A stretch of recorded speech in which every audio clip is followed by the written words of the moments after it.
Hey guys, MrWaheedulHaque here, back with another video. Today I'm going to be doing a speed Bootup test comparison of these three phones, which is the Note 8, Note 4 and the S5. So let's go ahead and do this. It's going to be very difficult. Gonna have to try get these two like that. How am I going to do this, guys? Two like that and one there. Okay, ready? Okay, we got three. I heard three then. There you go. So all three was pressed up pretty much the same time. We all know which is going to win because it's always going to win.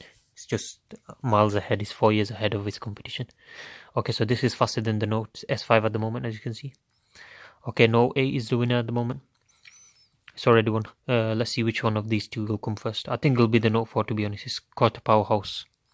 But who knows, S5 does well. There you go. Note 4 came in. And then this is loading still. It's going to take a while, I think.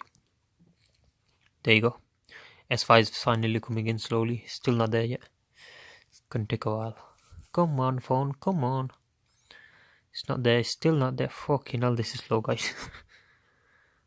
Alright, guys. There you go. It's finally there. Thank you guys for watching. Please check out my channel if you're new.